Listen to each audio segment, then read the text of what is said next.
রব্বুল আলামিন সূরা আবাসা 15 নম্বর আয়াতে বলছেন বিআইদি সাফারা কিরামিন বারারা। এর অর্থ হলো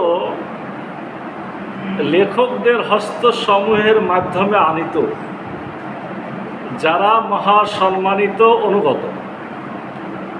আমরা গত জুমায় কোরআনের বিষয়ে আলোচনা করেছিলাম, অর্থাৎ এই সূরার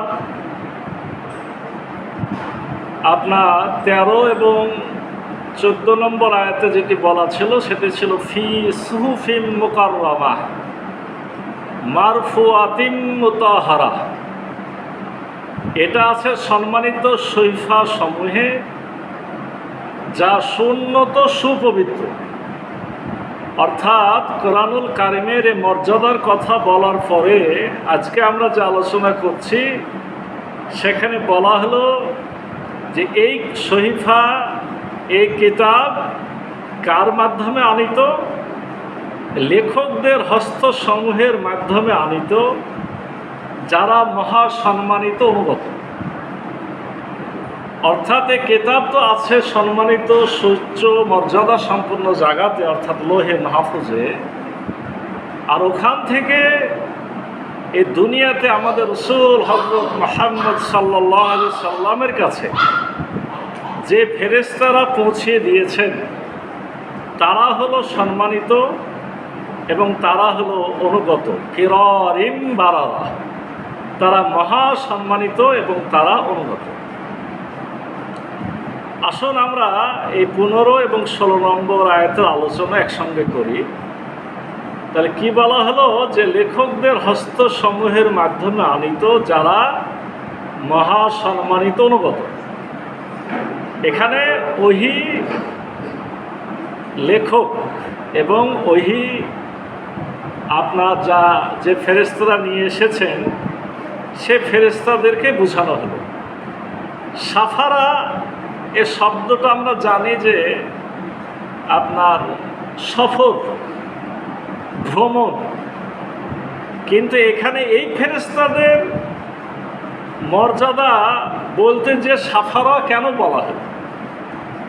আসলে আপনার পূর্ববর্তী যুগে, এখনকার সময় অনেক কিছু লেখা হচ্ছে, কিন্তু একটা সময় ছিল যখন মূলত পাণ্ডুলিপিতে তাই লেখা হতো, সফরকারী মুসাফির বিভিন্ন এলাকা ভ্রমণ করে যে অভিজ্ঞতা অর্জন করত, সেই অর্জিত অভিজ্ঞতা তার পাণ্ডুলিপিতে লিখত। সেটাই কি হতো? মানুষের জন্য একটা জ্ঞানের ভাণ্ডার হয়েছে। দ্বিতীয় হলো, এই ফেরেশতারাও মুসাফির, যেহেতু আসমান থেকে দুনিয়াতে নেমে এসেছে। আসুন আমরা এই সাফারা শব্দটা নিয়ে দু একটি কথা বলি। পবিত্র কোরআনুল কারিমে সূরা হজের 46 নম্বর আয়াতে আল্লাহ বলছেন, আফালা ইয়াসিরু ফিল আরদি ফাতাকুনা লাহুম কুলুবুন ইয়াকিলুনা বিহা আও আযানুন লা ইয়াসমাউনা বিহা ফাইন্নাহা লা তা'মাল আবসার ওয়ালাকিন তা'মাল কুলুবুল্লাতী ফিস সুদূর। সফরের যে কি লাভ! সূরা হজের 46 নম্বর আয়াতে আল্লাহ বলছেন যে তোমরা কি ভ্রমণ করো না, তোমরা কি সফর করো না? এর কথা দ্বারা আল্লাহ কিন্তু সফর করতে বলেছে, আল্লাহ উৎসাহিত করেছেন। যারা সফর করে, যারা ভ্রমণ করে, তাদের অনেক জ্ঞান বৃদ্ধি পায় এবং এই জ্ঞান দ্বারা কি করতে পারে? ফাতাকুনা লাহুম কুলুবুন ইয়াকিলুনা বিহা, তাদের অন্তরটা এত বেশি উৎকর্ষিত হয় যে তারা কিতাব ভালো বুঝতে পারে। ও আযানুন ইয়াসমাউনা বিহা, এবং তাদের কান সঠিক শোনার ব্যাপারে অধিক যোগ্যতা লাভ করে।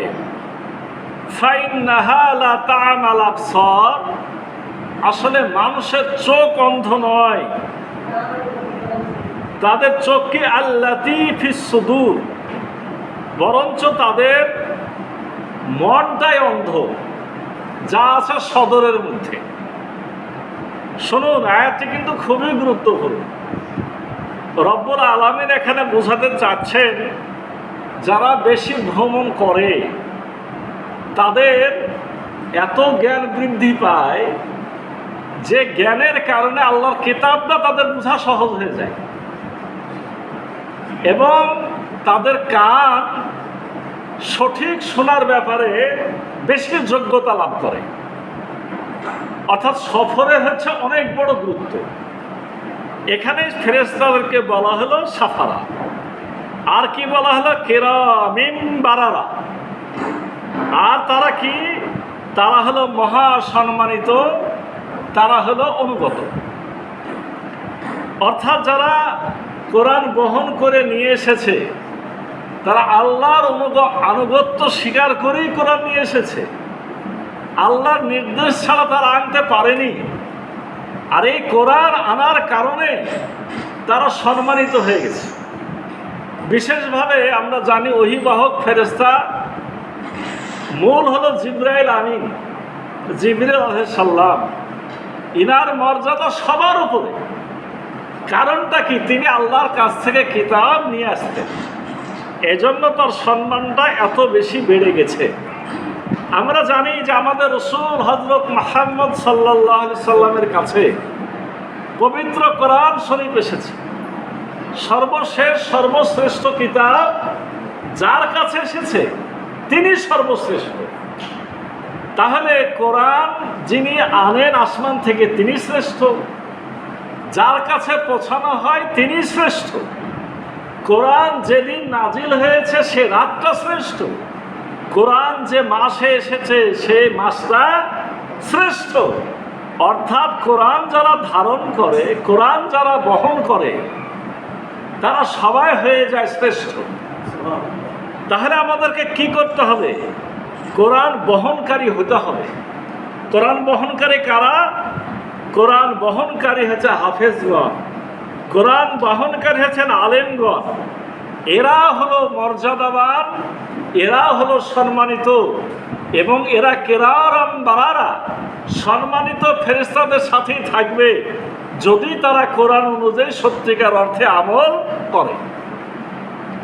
খায়রুকুম মান তাআল্লামাল কোরআন ওয়া আল্লামাহ, তোমাদের মধ্যে তারাই শ্রেষ্ঠ যারা কোরআনের জ্ঞান দান করে, নিজেরা শিখে এবং অপরকে শেখায়। যারা নিজেরাও শিখে এবং অপরকে শেখায়, এই মানুষগুলোই হলো জমিনের মধ্যে সব থেকে শ্রেষ্ঠ। যে কোরআন পাঠ করে এবং তাতে সুদক্ষ হয়, অর্থাৎ কোরআন পাঠও করে এবং কোরআনের হক আদায়কারীও হয়, তারা কিন্তু এই কিরামিন বারারা এই সম্মানিত ফেরেশতাদের সাথে থাকবে। কোরআনের হক কি? কোরআনের হক হলো চারটি, না হলে রেখে দেন ভাই। আল্লাযীনা আউযু বিল্লাহি মিনাশ শাইতানির রাজীম। রব্বুল আলামিন পবিত্র কোরআন শরীফের সূরা বাকারাতে বলছেন, আল্লাযীনা আতাইনাহুমুল কিতাবা ইয়াতলুনাহু হাক্কা তিলাওয়াতিহি উলাইকা ইউমিনুনা বিহি ওয়া মান ইয়াকফুর বিহি ফাউলাইকা হুমুল খাসিরুন। সূরা বাকারা 121 নম্বর আয়াত। আল্লাহ বলছেন, আল্লাযীনা আতাইনাহুমুল কিতাব, আমি যাদেরকে কিতাব দিয়েছি, ইয়াতলুনাহু হাক্কা তিলাওয়াতিহি, যারা এর হক আদায় করে তেলাওয়াত করে, উলাইকা ইউমিনুনা বিহি, তারাই আসলে ঈমানদার। তাহলে কোরআনের হক আদায় করে যারা কোরআন পড়ে তাদেরকে কিন্তু এখানে মুমিন বলা হয়েছে। ওয়া মান ইয়াকফুর বিহি, আর যারা এটাকে অস্বীকার করে, ফাউলাইকা হুমুল খাসিরুন, তারাই হলো কি? ক্ষতিগ্রস্ত। যারা তেলাওয়াত করে, হক আদায় করে, তারাই ঈমানদার, আর যারা অস্বীকার করে তারাই কাফের, বা তারাই হলো কি? ক্ষতিগ্রস্ত। কত সহজ হিসাব! একটা হিসাব আমরা পেয়ে গেলাম। তাহলে ঈমানদার কারা? যারা কোরআনের হক আদায় করে তেলাওয়াত করে। এই কথাটিও গুরুত্বপূর্ণ। ইয়াতলুনাহু, তাকে তেলাওয়াত করে, মানে কোরআনকে তেলাওয়াত করে, হাক্কা তেলাওয়াতিহি, তেলাওয়াতের হক আদায় করে। তার মানে এমনি তেলাওয়াত নয়, তেলাওয়াতের হক আদায় করে। তাফসীরের কিতাবগুলোতে স্পষ্টভাবে বলা হয়েছে যে তেলাওয়াতের হক কি। তেলাওয়াতের হক হলো চারটি। এক নম্বর হলো শুদ্ধভাবে তেলাওয়াত করা, দুই নম্বর হলো অর্থ বুঝে তেলাওয়াত করা, তৃতীয় হলো নিজে তার উপরে আমল করা, আর চার নম্বর হলো এই আমলের দাওয়াত অন্যদেরকেও কি পৌঁছায় দেওয়া। তাহলে শুধু তেলাওয়াত নয়, তেলাওয়াতের হক বলতে পড়া, বুঝা, আমল করা এবং এই কোরআনের দাওয়াত দেওয়া। এই চারটি কাজ করলে ইমানদার। আর এর বাইরে যারা, তাদেরকে বলা হলো ক্ষতিগ্রস্ত। সূরা বাকারা 121 নম্বর আয়াত থেকে আমি আপনাদের বিষয়টি অবগত করালাম। তাহলে যে কোরআন পাঠ করে কিন্তু কষ্টের সাথে, এখনো বুঝতে পারে না, চেষ্টা করে, তার অবস্থা কি হবে? আল্লাহ রাসূল হযরত মুহাম্মদ সাল্লাল্লাহু আলাইহি সাল্লাম সহিহ বুখারী শরীফে বলছেন, যে কোরআন পাঠ করে কিন্তু কষ্টের সাথে, মানে আটকে আটকে যায়, তার জন্য ডবল সওয়াব রয়েছে। তার মানে আপনি চেষ্টা চালিয়ে যান, চেষ্টার কোনো শেষ করেন না, তাহলে কি হবে? আপনি ডবল সওয়াব পাবেন। এই আয়াতের আর একটা অর্থ হলো, এ কিতাব পাক সাফ লোক যারা, তাদের হাতেই থাকে। অর্থাৎ এই কিতাব বহন তারাই করতে পারে যারা সম্মানিত, যারা নেককার। কিতাবের বহনকারী, খুব খেয়াল করেন, কিতাবের বহনকারী আপনার যারা তৌরাত বহন করতে পারেনি, তাদেরকে গাধা বলা হয়েছে। এবং কেন গাধা বলা হয়েছে? যে তারা পিঠের ওপরে কি আছে তারা জানে না। যেহেতু পিঠে গাধা কি থাকে নিজে জানে না, এজন্য আপনার তৌরাতের বাহকদেরকে, অর্থাৎ একটা সময় ইহুদিদের যে অবস্থা, ইহুদিদের অবস্থা বিবেচনাতে রব্বুল আলামিন তাদেরকে গাধার উপাধি দিলেন। অর্থাৎ পিঠে কি আছে সে বুঝে না। তার মানে কোরআনও যারা বুঝবে না, তারাও কিন্তু আবার কিসের সমতুল্য? তারাও কিন্তু গাধার সমতুল্য। কোরআনে পূর্ববর্তী নবী রাসূলদের কথাগুলো কেন নিয়ে আসা হয়? দৃষ্টান্ত স্বরূপ এজন্য নিয়ে আসা হয়, উপমাগুলো যদি আমাদের সাথে সেট হয়ে যায়, আমরা ওই শিক্ষায় বুঝে নিতে হবে যে আমাদের অবস্থানটা কোন জায়গাতে। সম্মানিত উপস্থিত মুসল্লিয়ানে কেরাম, এর দ্বারা আরও যে বিষয়টি বোঝানো হয়েছে, এই কিতাব পাকসাপ লোকদের হাতেই এ কিতাব শোভা পাবে, যারা বড় সম্মানিত, যারা বড় নেককার।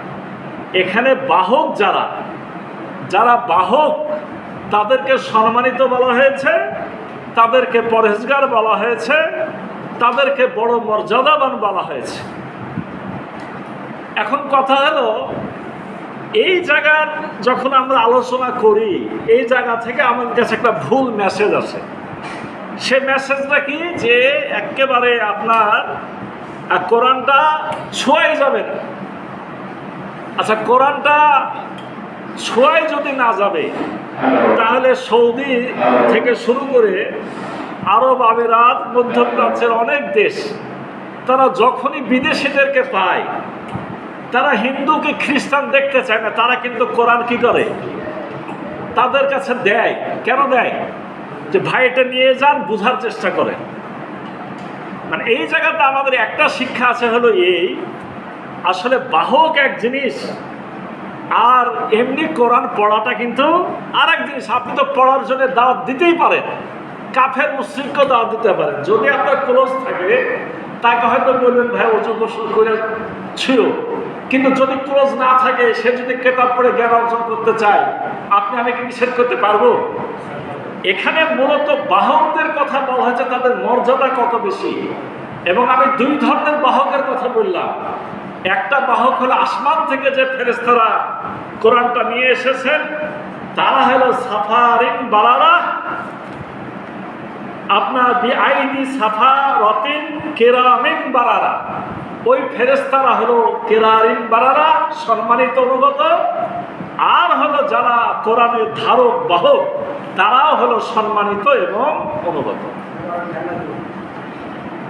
সম্মানিত উপস্থিতি, এরপর আমরা সূরা 17 নম্বর আয়াতে যাই। রব্বুল আলামিন সেখানে স্পষ্টভাবে বলছেন, কুতিলাল ইনসানু মা আকফারা, ধ্বংস হোক মানুষেরা, সে কতই না অকৃতজ্ঞ। তার মানে বোঝানো হলো এতক্ষণ যারা কোরআন ধারণ করে তারা যেমন মর্যাদাবান, আর যারা এটাকে অস্বীকার করে অর্থাৎ যারা এটাকে গ্রহণ করতে চায় না তারা বড়ই অকৃতজ্ঞ। আল্লাহ রাসূল হযরত মুহাম্মদ সাল্লাল্লাহু আলাইহি সাল্লাম কোরআন নিয়ে এসেছিলেন, মক্কার কাফের মুশরিকদেরকে দাওয়াত দিচ্ছিলেন। এই সূরার শুরুর আলোচনা তো আপনারা গত জুমায় শুনেছেন। মক্কার বড় বড় নেতাদেরকে নিয়ে বসে তিনি দাওয়াত দিচ্ছিলেন, আসলে তারা গ্রহণ করছিল না। পক্ষান্তরে আব্দুল্লাহ ইবনে উম্মে মাকতুম উনি এসে বলছিলেন, হে আল্লাহর রাসূল, আল্লাহ আপনাকে যা দিয়েছেন সেখান থেকে আমাকে জ্ঞান দান করেন। উনি নিতে আসছিলেন, আর বড় বড় নেতারা নিতে চাচ্ছিল না। এই আয়াতে এসে কিন্তু স্মরণ করিয়ে দেওয়া হলো যে এক্ষেত্রে মর্যাদাবান হলো কে? আব্দুল্লাহ ইবনে উম্মে মাকতুম। কাদের তুলনায়? ওই আবু জেহেল, আবু লাহাব, উতবা, সাইবা, ওয়ালিদ ইবনে মুগিরা, ওই সময়তে ছিল আব্দুল মুত্তালিব, আপনার আব্বাস রাদিয়াল্লাহু আনহু পরবর্তীতে সাহাবী, তখন তিনি ইসলাম গ্রহণ করেন নাই, তিনিও সে জায়গায় হাজির ছিলেন। সকলের উপরে মর্যাদা কাকে দিয়ে দেওয়া হলো? মর্যাদা দিয়ে দেওয়া হলো যে কোরআনটা জানতে চাচ্ছিল, শুনতে চাচ্ছিল, বুঝতে চাচ্ছিল, অর্থাৎ একজন অন্ধ সাহাবী আব্দুল্লাহ ইবনে উম্মে মাকতুমকে। আব্দুল্লাহ ইবনে উম্মে মাকতুম ওই মজলিসে হাজির হওয়াতে আল্লাহ রাসূল একটু বিরক্ত হয়েছিলেন যে এই সময় কেন উনি হাজির হয়ে গেলেন। আল্লাহ রাব্বুল আলামিন বরঞ্চ আয়াত নাজিল করে আব্দুল্লাহ ইবনে উম্মে মাকতুমের মর্যাদা ঘোষণা করলেন, আর ওই কাফের বেঈমান যারা গ্রহণ করতে চায়নি তাদের এখানে আল্লাহ রাব্বুল আলামিন ধ্বংস কামনা করলেন। কুতিলা শব্দটা এখানে মূলত আপনার অভিশাপ অর্থেই ব্যবহার করা হয়েছে। কুতিলা মানে কি? আমরা সাধারণত জানি যাকে হত্যা করা হয়। আসলে কোরআন যারা গ্রহণ করতে চায় না তারা হত্যার সমতুল্য, তারা হত্যার যোগ্য।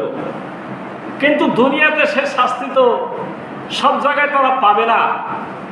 আল্লাহ কুতিলা দ্বারা এখানে অভিশাপের অর্থ ব্যবহার করলেন যে তারা অভিশপ্ত, যারা দাওয়াত পায় কোরআনে কিন্তু তারা গ্রহণ করে না।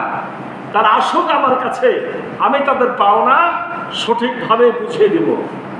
রব্বুল আলামিন সূরা বনী ইসরাঈলের শেষের দিকে বলছেন, ওয়ালা ইয়াজিদুজ জালিমিনা ইল্লা খাসার।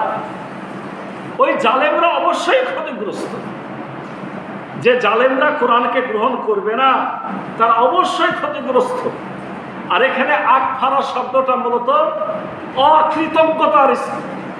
অকৃতজ্ঞতা হিসেবে ব্যবহার করা হলো। যে আল্লাহ রাসূল কোরআন নিয়ে এসেছেন, তাদের পিছনে পরিশ্রম করছেন, তাদের পিছনে সাধনা করছেন, রাত দিন তাদেরকে বুঝাতে যাচ্ছেন, তাদেরকে পবিত্র করার জন্য রাসূল চেষ্টা করছেন, আর তারা মুখ ফিরিয়ে নিচ্ছে। তারা বড়ই অকৃতজ্ঞ। আমরা সূরা আদিয়াতে পড়ে এসেছি, আল আদিয়াতে দবহা ফাল মুরিয়াতে কদহা ফাল মুগীরাতে সুবহা ফাআসারনা বিহি নাকা ফাওয়াসাতনা বিহি জামা ইন্নাল ইনসানা লিরাব্বিহি লাকানুত। আল্লাহ যখনই কোনো নিয়ামতের কথা বলেন, এই নিয়ামত যারা স্বীকার করে না এই সমস্ত কাফের মুশরিকদের পরিচয় দিতে যে রব্বুল আলামিন তাদেরকে অকৃতজ্ঞ বলেন। সূরা আদিয়াতে কি বলা হলো? যে সেই সমস্ত ঘোড়ার শপথ যারা তাদের রেশা রড নিয়ে ছুটে চলে, তাদের পা থেকে আগুনের স্ফুলঙ্গ ছোটে, তারা ধুলি উড়ায়, তারা সকালবেলায় আক্রমণ করে, তারা মানুষের মধ্যে ঢুকে যায়। মানে সে সময় যারা এইভাবে কাফের মুশরিকরা অন্যায় অত্যাচার অবিচার করত, মূলত তাদের উদ্দেশ্যে শব্দটা ব্যবহার করে আল্লাহ বললেন তারপরের আয়াতে, ইন্নাল ইনসানা লিরাব্বিহি লাকানুন। আসলে মানুষ বড়ই অকৃতজ্ঞ, তাদের রবের ব্যাপারে বড়ই অকৃতজ্ঞ। অর্থাৎ তোমাদের অন্যায় পথে চলা উচিত নয়, তোমাদের কোরআনের পথে চলা উচিত। যদি কোরআনের পথে চলো তাহলে তোমরা কিরারিন বারারা, আর যদি কোরআনের পথে না চলো তাহলে তোমরা হলে আতফারা। কিরারিন বারারা মানে সম্মানিত অনুগত, আর আতফারা মানে হলো কি? অকৃতজ্ঞ। সম্মানিত মুসল্লিয়ানে কেরাম, আমরা তাহলে এখান থেকে যে কথাগুলো পেলাম সেটা হলো, যারা কোরআনের মতো উপদেশকে কবুল করতে অস্বীকার করে তারা আসলে নিজেদেরকেই ধ্বংস করে। কোরআনের উপদেশ পাওয়ার পরেও যারা এটা মানে না, তারা মূলত নিজেদেরকে কি করে? ধ্বংস করে। এই জায়গাতে এসে আপনাদের সম্মুখে আমি একটা গুরুত্বপূর্ণ বিষয় আলোচনা করব। সে বিষয়টি হলো, এই যে তুলনাটা এখানে দেওয়া হয়েছে, মানে আপনার আব্দুল্লাহ ইবনে উম্মে মাকতুমকে সম্মান দেওয়া হলো, অর্থাৎ তাকে কিরারিন বারারার অন্তর্ভুক্ত করে দেওয়া হলো। আর ওই সময়ে এত বড় বড় নেতা, এই যে নামগুলো একটু আগে বললাম, তারা ধ্বংস, তারা অভিশপ্ত। এই শব্দটা ব্যবহার করাটা, এটা যেহেতু ইসলামের প্রাথমিক যুগের সূরা, মানে তখনও আপনার এই কাফের মুশরিকদেরকে রাসূল দাওয়াত দিচ্ছেন, এই অবস্থাতে রব্বুল আলামিন কুতিলা শব্দ যে ব্যবহার করলেন, এটা কিন্তু একটা বিরাট, মানে আল্লাহর কাছে তো সাহসের ব্যাপার না, কিন্তু মানুষ হিসাবে মুসলমানদের জন্য এই কথাটা মক্কার নেতাদের কাছে প্রকাশ করাটা, এটা একটা বিরাট সাহসের ব্যাপার ছিল। কিন্তু আয়াত কি বন্ধ ছিল? সে আয়াতের বাণীও কিন্তু তাদের কাছে ঠিকই পৌঁছায় দেওয়া হয়েছে যে তোমরা ধ্বংসযোগ্য, তোমরা হত্যার তুল্য। এই জায়গাতে এসে আমরা যে কথাটি বলতে চাই সেটা হলো এই যে আল্লাহ রাসূল হযরত মুহাম্মদ সাল্লাল্লাহু আলাইহি সাল্লাম আব্দুল্লাহ ইবনে উম্মে মাকতুমকে একটু অবহেলা করেছিলেন, আর কাফের মুশরিক নেতা যেহেতু তারা একটু গুরুত্ব দিয়েছিলেন। আমরা এই জায়গাতে এসে কি শিক্ষা পেলাম? আপনার মধ্যে যদি একটু কোরআনের আলো থাকে, একটু কোরআন জানার আগ্রহ থাকে, আপনার সম্মান মর্যাদা ওরকম বড় বড় নেতাদেরও কি ওপরে। অথচ আমাদের সমাজে কিন্তু একটা ভুল সমস্যা আছে। আমরা কি গুরুত্ব দিই বলেন তো? একটা লোক কোরআন জানে, কোরআন বুঝে, আল্লাহ বলেই দিলেন ইন্না আকরামাকুম ইনদাল্লাহি আতকাকুম, তোমাদের মধ্যে সম্মানিত তারা আল্লাহকে ভয় করে যা। সম্মান হবে আল্লাহ ভীতির উপরে, তাকওয়ার উপরে। কিন্তু আমরা সব ক্ষেত্রে কি তাই করছি?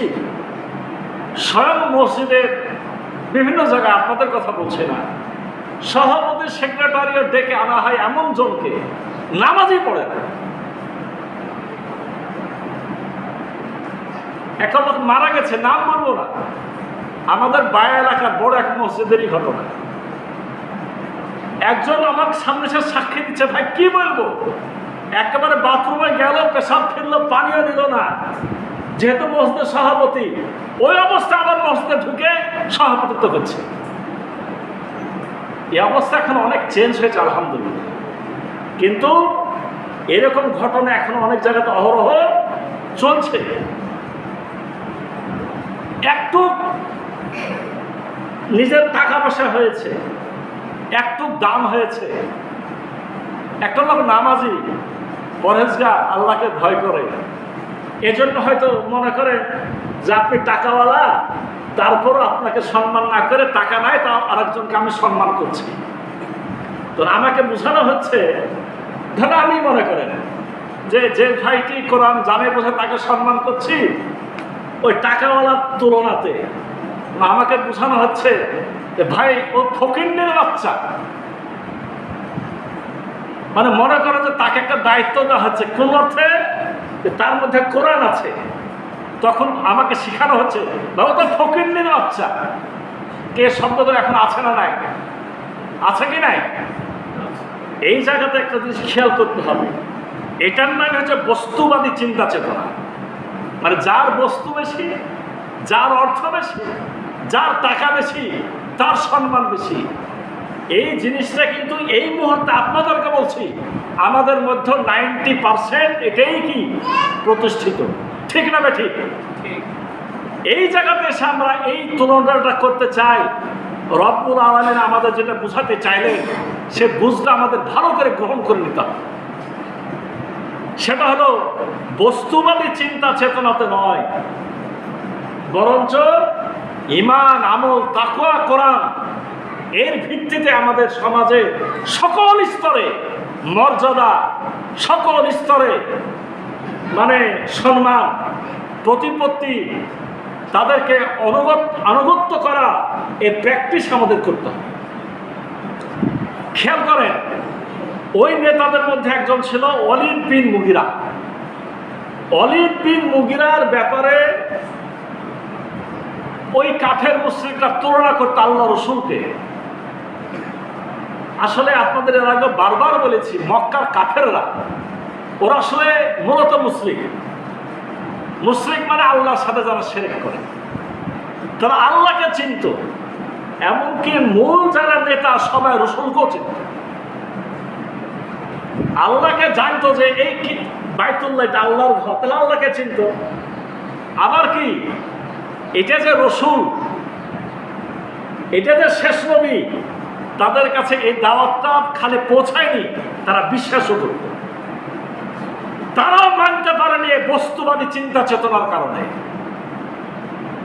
বড় উদাহরণ কি জানেন? একদিন তো তারা বলেই ফেলল, আল্লাহ কি লোক পেল না? একজন এতিমকে আপনার রসুল হিসেবে বাছাই করল। আল্লাহ তো ওয়ালিদ বিন মুগিরাকে এই দায়িত্বটা দিতে পারত। ওয়ালিদ বিন মুগিরার সম্পদ মক্কার সমস্ত কাফেরদের মধ্যে সব থেকে বেশি ছিল।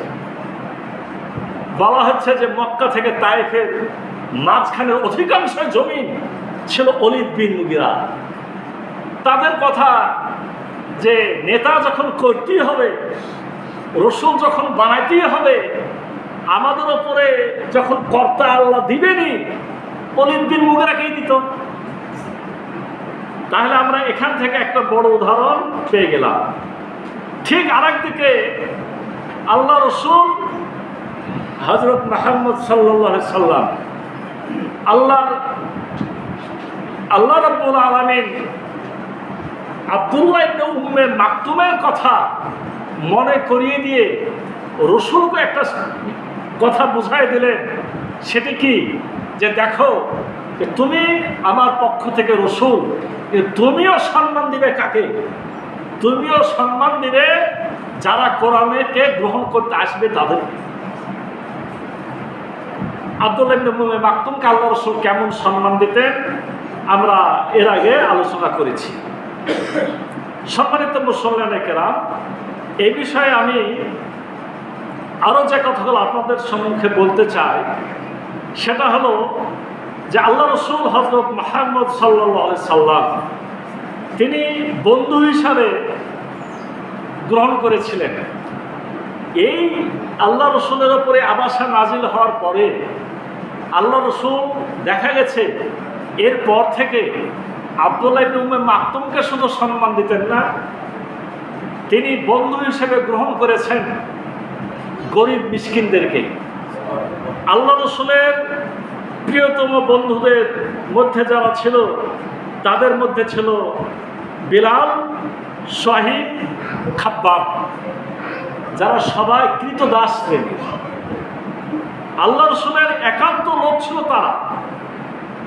আল্লাহ রসুল হযরত মুহাম্মদ সাল্লাল্লাহু আলাইহি সাল্লাম শুধু নিজে আমল করতেন না, এরপর থেকে সাহাবে কেরামকেও সাবধান করেছিলেন যে কোনো গরিব মিসকিনকে যাতে অবহেলা না করা হয়। হযরত বেলাল রাদিয়াল্লাহু আনহুকে আবু যর রাদিয়াল্লাহু আনহু, আবু যর রাদিয়াল্লাহু আনহু একজন বিখ্যাত সাহাবী। তার সম্মানের ব্যাপারেও কথা বললে শেষ করা যাবে না।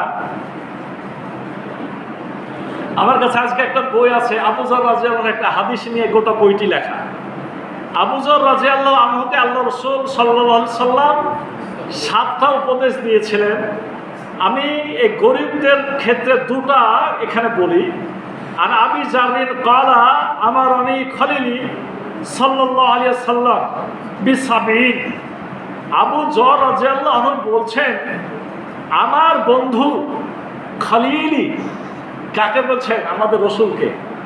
আমার বন্ধু সাল্লাল্লাহু আলাইহি সাল্লাম আমাকে 7টা নির্দেশ দিয়েছেন। আমার অনেক আমাকে 7টা নির্দেশ দিয়েছেন। 1 নম্বর কি? আমার অনেক বিহব্বিল মাসাকিন, আমি যেন গরিব মিসকিনদেরকে ভালোবাসি, আমি যেন তাদের পাশে দাঁড়াই। দুমুবি মিনহুম, তাদের পাশে দাঁড়ায়। দ্বিতীয় আদেশ ও আমার অনি আন আনজুরা ইলা মান হুয়া দুনি, দুনিয়াবী বিষয়ে আমার চেয়ে যে দুর্বল শ্রেণীর ও নিম্ন শ্রেণীর, আমি যেন তাদের দিকে তাকাই।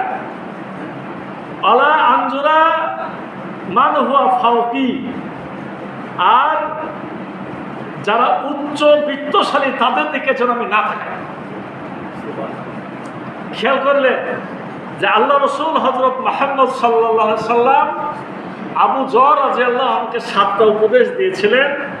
এই 7টি উপদেশের মধ্যে প্রথম 2টা হলো গরিব মিসকিনদের বিষয়। এই আবু যর রাদিয়াল্লাহু আনহু একদিন একটা ভুল করেছিলেন। কি ভুল করলেন? আবু যর রাদিয়াল্লাহু আনহু আর বেলাল রাদিয়াল্লাহু আনহুর মধ্যে কি হলো? একটু তর্ক বিতর্ক হলো। তো মানে মুখের ভাষা আবু যর একটা বলেই ফেললো সত্য কথা, যে হে কালো মেয়ের সন্তান, মানে কালো মায়ের সন্তান। কাকে বলা হলো? বেলাল, যেহেতু তিনি খুব কালো ছিলেন। ওই সময় আল্লাহ রাসূল উপস্থিত ছিলেন না। আবু যর রাদিয়াল্লাহু আনহু এই কথাটা বেলাল রাদিয়াল্লাহু আনহু খুব কষ্ট পেলেন। বেলাল রাদিয়াল্লাহু আনহু আল্লাহ রাসূলকে জানালেন। জানানোর পরে বেলাল রাদিয়াল্লাহু আনহু বাড়ি চলে গেলেন। আল্লাহ রাসূল আবু যর রাদিয়াল্লাহু আনহুকে ডাকলেন, যে আবু যর, তোমার মধ্যে এখনো জাহেলিয়াত রয়ে গেছে। যেমন আবু যর রাদিয়াল্লাহু আনহু বলেছে যে তোমার মধ্যে জাহেলিয়াত রয়ে গেছে, সাথে সাথে সে বেলাল রাদিয়াল্লাহু আনহুর দরজাতে হাজির।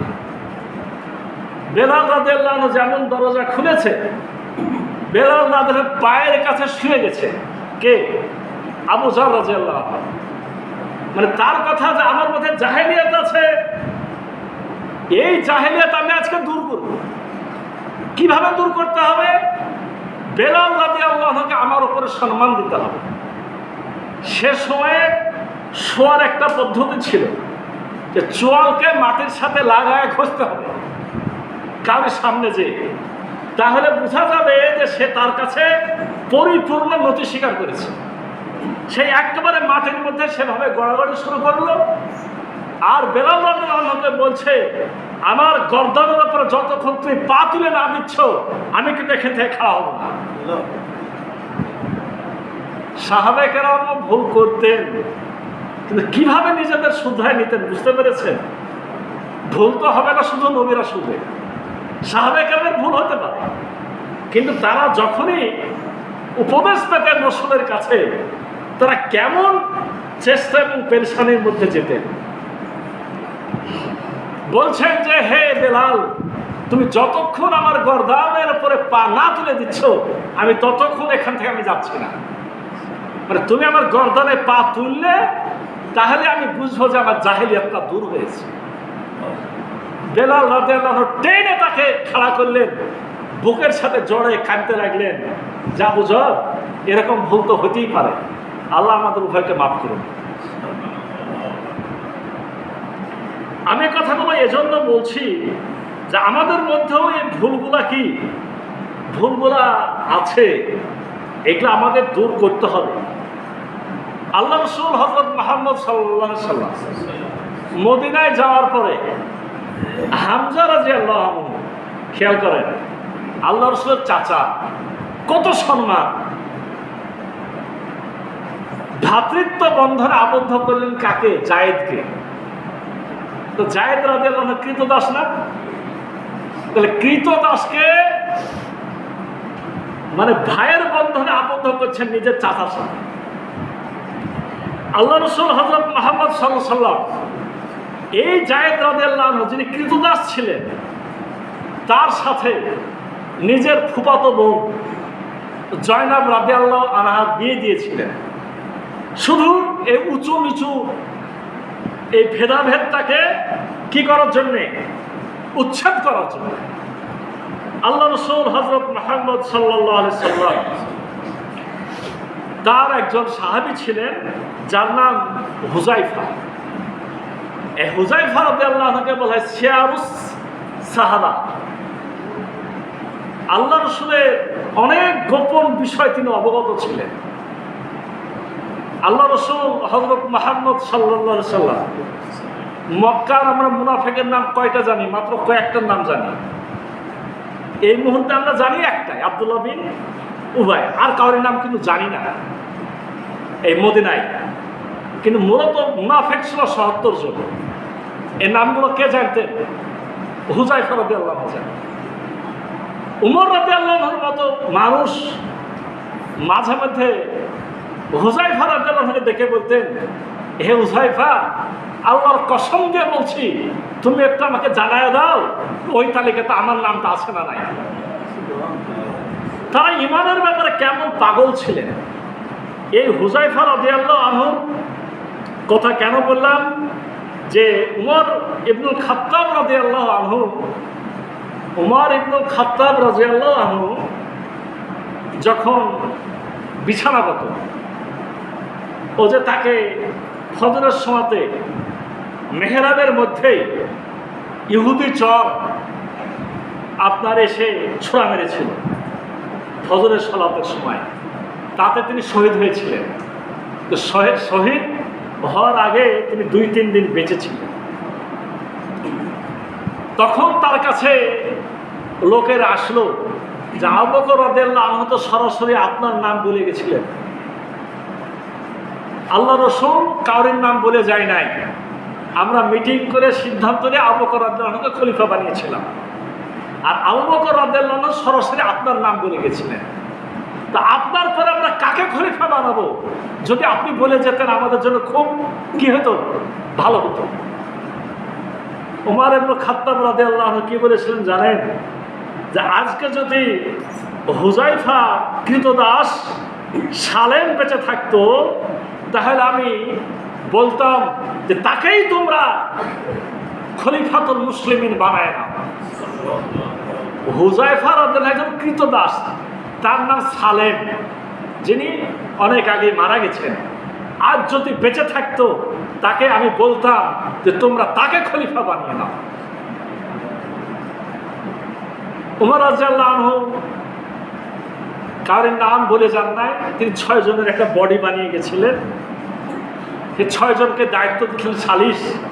এই সালিশেরা যে সিদ্ধান্ত দিবে তাকেই তোমরা খলিফা বানিয়ে। তাদের সিদ্ধান্তে পরে কি উসমান রাদিয়াল্লাহু আনহুকে খলিফা বানানো হয়েছিল।